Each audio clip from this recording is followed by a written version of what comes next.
Ay!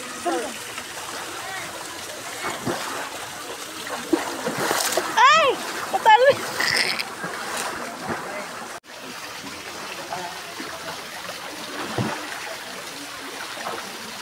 Masay naman. Ah, pag ganun pala. Okay, now... Go.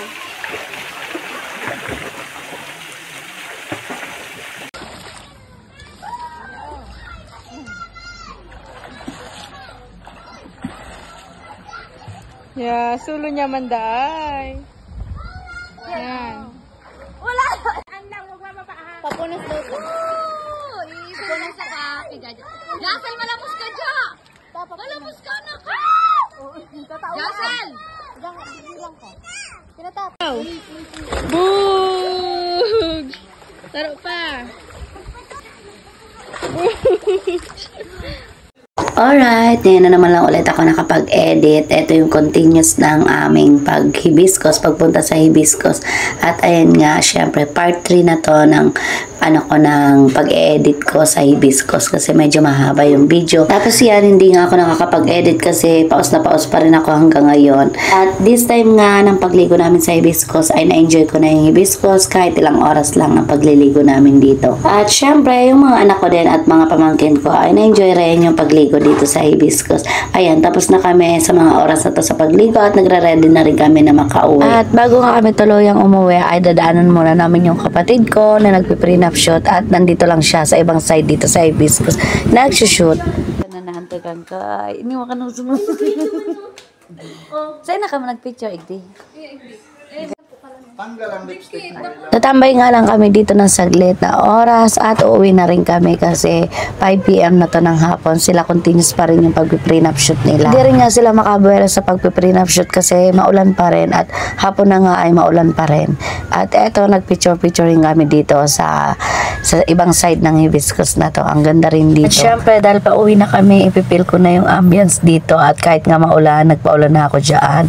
Ayan, hindi na makita yung magandang view dyan sa baba. Tapos syempre, kuhaan rin natin ang video itong pamangkin ko. Ayan, anak yan ng kapatid ko lalaki na sinundan ko. Tapos, syempre, mag-i-emote-emote kami dito ng aking bunso. At dahil 2 taon din ako nawalay sa kanila at sanay na sanay ako, naglalambing ako sa mga anak ko ng ganyan.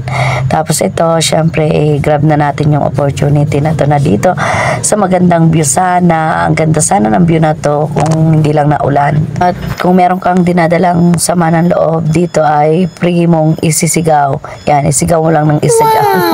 Yan, at ang hibiscus camp nga ay isa sa magandang puntahan dito sa Bicol. Medyo malayo nga lang talaga siya sa Kabiasnan, tapos walang signal. At kung gusto mo nga ng malayo sa social media or hindi ka muna makakonect sa social media, dito nga pumunta ka lang dito, talagang mawawalan ka ng signal. At ayan, papasok naman nga ako sa loob nitong pinag-stayan namin dito kasi hindi pa kami makauwi kasi malakas yung ulan.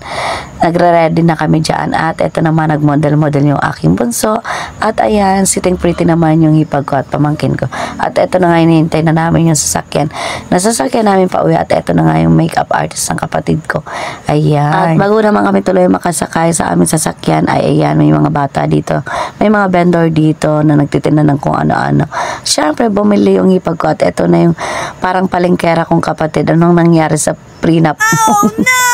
At paggabi na nga rin na makaalis kami dito sa hibiscus camp.